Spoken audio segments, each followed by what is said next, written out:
E aí, pessoal, tudo bem com vocês? Espero que sim.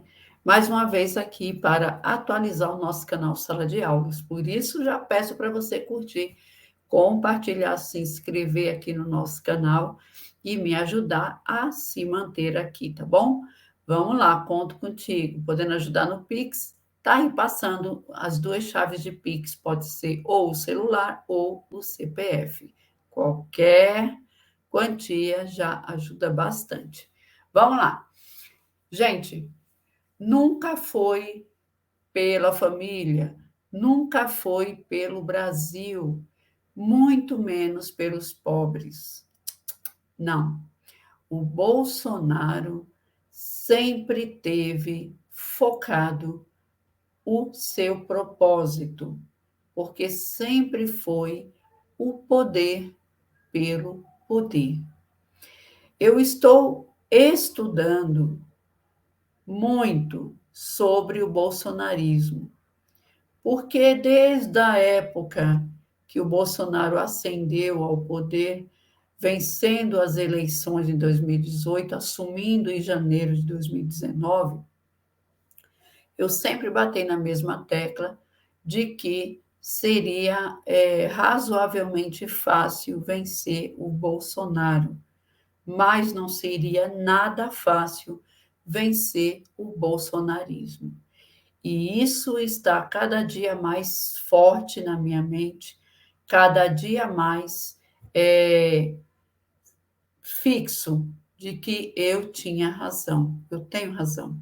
O bolsonarismo é uma verdadeira praga, algo que contaminou e contamina ainda muitas mentes enfraquecidas por uma cultura que já vem muito distante à formação sobre a despolitização do povo brasileiro.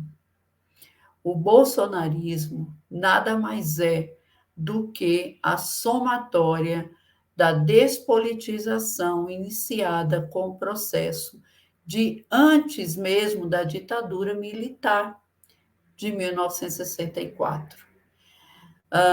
Sendo que na ditadura de 1964, eles colocaram para fora, sobre o verniz de livramento do país de um certo comunismo que nunca existiu, a ideia de que o povo precisava apoiá-los porque eles seriam os salvadores da pátria, e eles vernizaram a ditadura por meio dessa falácia de comunismo, quando, na verdade, eles torturavam, matavam, desapareciam com os corpos de suas vítimas por um único motivo: querer o poder acima de tudo. E não se perpetuaram absolutamente para sempre no poder por uma única condição: por não saberem administrar o país economicamente. Foi a economia que enfraqueceu o regime ditatorial de 1964. Agora, eu falei que o bolsonarismo é uma somatória de 1964 e é. Por quê? Bolsonaro, assim como o Mourão, como os militares que apoiavam o Bolsonaro, mesmo vendo no Bolsonaro um político patético do baixo clero, mas, e ainda assim, eles foram formados na mesma época e na mesma academia militar das Agulhas Negras, aonde se colocavam na mente desses formandos militares a ideia de que eles deveriam se manter no poder a qualquer custo, e tirar da frente quem precisasse tirar para que eles conseguissem o seu intuito. Então, o Bolsonaro foi expulso da academia militar, né? Foi expulso do exército, melhor dizendo, simplesmente porque ele enfiou os pés pelas mãos por conta de querer ter mais privilégios, né? Aumento de salário e tudo mais, e não sendo bem aceito essas ideias, digamos, reacionárias, ele quis atear fogo, jogando bombas no seu quartel, envergonhando de sobremaneira o exército ao qual ele jurou fidelidade. Mas, entrando na vida política, ninguém deu atenção a ele. Na verdade, quando ele falava esses absurdos de golpe, de armamento, de morte na política, as pessoas davam risada. Tinha entrevistas em que ele dava que falou que daria golpe no primeiro dia. Todo mundo riu. Até mesmo em 2018, quando ele. Aliás, em 2017, quando ele. 16, né? Foi o ano do golpe. Em 2016, quando ele enalteceu o Ustra, torturador contumaz da ditadura, um dos piores, se não o pior, da época da ditadura no Brasil, todos ficaram surpresos pela audácia, mas nada fizeram, quando, na verdade, ele ali estava praticando um crime vergonhoso para os militares e para os congressistas. Bolsonaro deveria ter saído preso do Congresso no mesmo momento quando ele enalteceu o torturador de Dilma Rousseff na época do impeachment, na votação do impeachment. Mas até ali, naquele momento, todos acharam um absurdo, mas devem ter pensado, vindo de quem vem, é normal que ele fale isso, porque realmente era normal. Palavras desse tipo, frases desse tipo, defesas desse tipo vindo de Bolsonaro. Só que ninguém se atentou de que esse normal era algo perigoso, porque esse normal, dali a alguns anos, seria o presidente da República do Brasil. E pior, em um momento em que não se podia errar. Não se podia, de forma nenhuma, errar, porque não sabíamos, mas iríamos ter a pandemia. O pior momento para um governo de extrema-direita e, mais ainda, o pior momento para ter um alucinado, um psicopata. A Marta Suplicy, psicóloga que é formada, ela deu entrevista para um canal do YouTube e ela foi categórica. Ela disse: Bolsonaro é psicopata, ele tem muitos traços de psicopatia, e ela saiu enumerando lá. E se você pegar o relatório do próprio Exército, no ato da expulsão dele,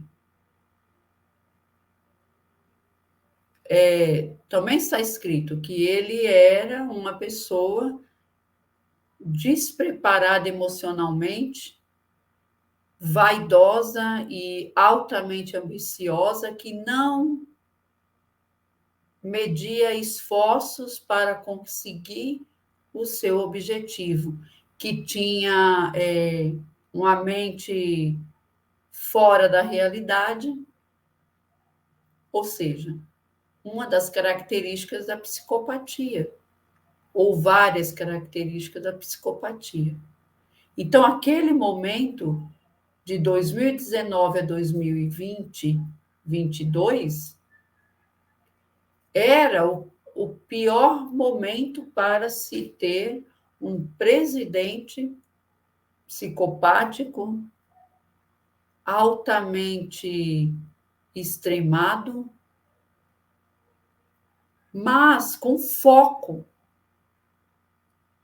mas não foco em governar o país, não foco em fazer o bem para a sociedade, para ter um Brasil desenvolvido, sólido, uma economia sólida. Não.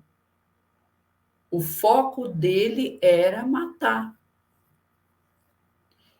E eu acho que ele deve ter ficado muito feliz quando apareceu a pandemia, porque o objetivo dele lá atrás era matar 30 mil, ele mesmo disse. Mas a pandemia lhe deu a oportunidade de matar centenas de vezes mais do que 30 mil.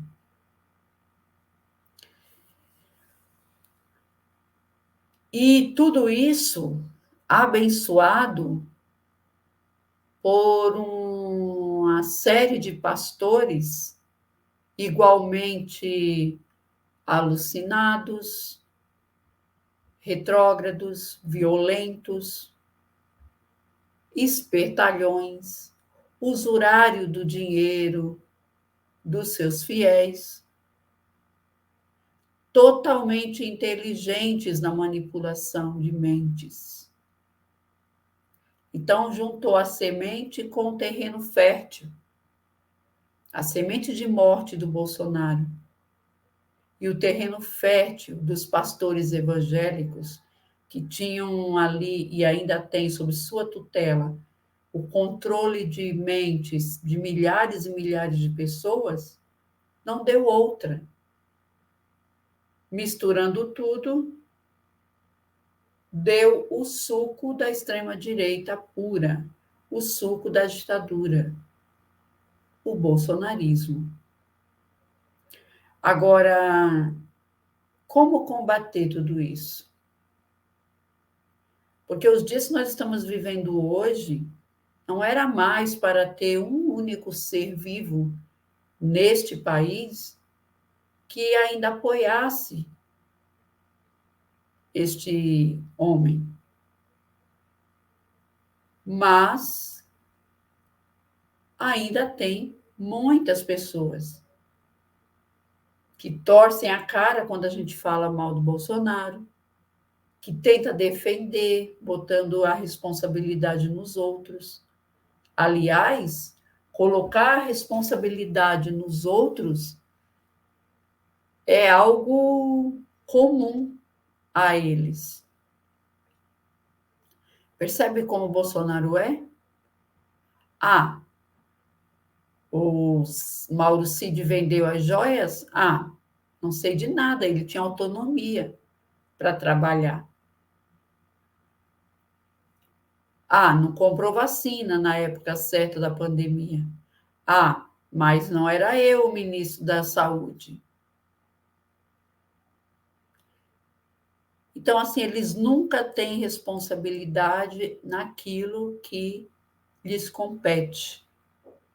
A responsabilidade é sempre do outro. Sempre o outro que fez os erros, sempre o outro que cometeu crimes. Ah, entraram na festa de um petista sem ser convidado, e mataram a tiros. Ah, mas eu não tenho nada a ver, eu nunca mandei ninguém ir lá matar, mas incentivou a ter armas, incentivou a olhar os adversários políticos como inimigos políticos. Aliás, essa também é uma característica da ditadura militar, e o bolsonarismo herdou muito bem. Nós não temos adversários políticos, nós temos inimigos políticos. E inimigos deve ser morto. Não é eleição que está sendo disputada, é guerra. E em uma guerra vale tudo. É esse o pensamento do bolsonarismo. É isso que eles pensam ou pensaram quando invadiram os três poderes. É isso que cada um deles pensa quando hostiliza os ministros do Supremo Tribunal Federal, usam camisetas insinuando a morte do presidente Lula. É esse pensamento de guerra e inimigos e mortes a eles que o bolsonarismo se sustenta. Aliás, a gente pode observar isso muito bem, porque toda a semana ou todo mês eles elegem um personagem para guerrear, para cancelar das redes. E olha, não importa muito se esses cancelamentos são de pessoas do outro lado da pista, né? Das pessoas que pensem realmente diferente deles, que têm ideologia diferente deles, ou pode ser até mesmo um deles. A gente já viu aí eles cancelarem outro dia mesmo o governador de São Paulo, Tarcísio de Freitas. Ao mesmo tempo em que eles aplaudem, basta as pessoas fazerem uma coisinha fora daquilo que eles acham bom para eles cancelarem, independente de ser ou não do lado deles. Mas como vencer o bolsonarismo? Como a gente fazer o caminho de volta, se é que ainda dá tempo de fazer? Quanto educadora, eu penso que tem que ser pela educação política, tirar o povo da despolitização ao qual ele foi acostumado desde décadas atrás. Ah, não discuto política, não falo de política, não gosto de política. Ah, não sou política, então para que vou discutir política? Quando, na verdade, somos todos políticos. Porque político é quem faz política. E todos nós fazemos política, da hora que acordamos à hora que vamos dormir. A roupa que vocês usam para si, a roupa que você escolhe comprar para si, é um ato político. A pasta de dente que você usa é um ato político. O tipo de comida que você se serve é um ato político. Porque tudo vai depender da sua condição de vida. Tudo vai depender da sua cultura, dos seus costumes, daquilo que te ensinaram, da sua educação. Então, tudo é um ato político. Então, a política deveria ser algo comum a todos nós. O discutir política deveria ser algo comum entre nós. Mas é lógico que isso é a longo prazo, a médio prazo ou longo. Nós temos que começar a cuidar das crianças de agora, da sua educação politizada, para que, quando ela crescer, daqui a décadas, ela realmente saiba o valor do seu voto, ela não escolha mais santinhos no caminho da eleição para poder votar, mas sim que ela vá votar consciente, ela conheça o mínimo da vida dos seus candidatos, ela saiba o que é direita e esquerda, ela saiba diferenciar um governo totalitário, seja ele de que extremidade for, de um governo de centro ou de um governo mais socialista. Então, isso é a longo prazo. A curto prazo, o que a gente tem que fazer, por hora, na minha opinião, para combater o bolsonarismo, é principalmente aprender a dominar as redes sociais, porque, infelizmente, a esquerda ainda apanha e muito nas redes sociais para a extrema-direita.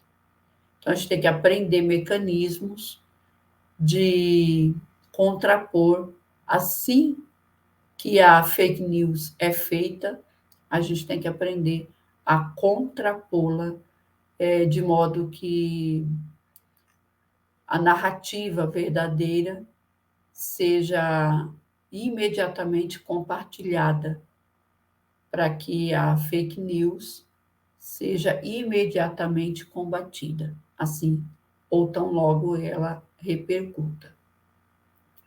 É isso aí. Aqui foi apenas uma pequena reflexão sobre esse grande mal da nossa sociedade, cujo ainda está em curso e que ainda vamos demorar muitos anos para compreender e principalmente é saber como combater eficazmente, já que nós estamos ainda vivendo a história, né? E a partir do momento que a gente ainda está vivendo o fato histórico, não é tão fácil de combatê-lo assim. Mas a gente tem que dar um passinho de cada vez. Uma hora a gente consegue dominar tudo isso. Fazendo L sempre. Até a próxima e não esquece de curtir, compartilhar e se inscrever, se tornar membro aqui do canal ou fazer Pix. Tá aí as duas chaves de Pix, o CPF e o celular, passando aí nessa barrinha de rolamento. Qualquer valor, eu agradeço muito. Até o próximo vídeo. Bom final de semana. Tchau.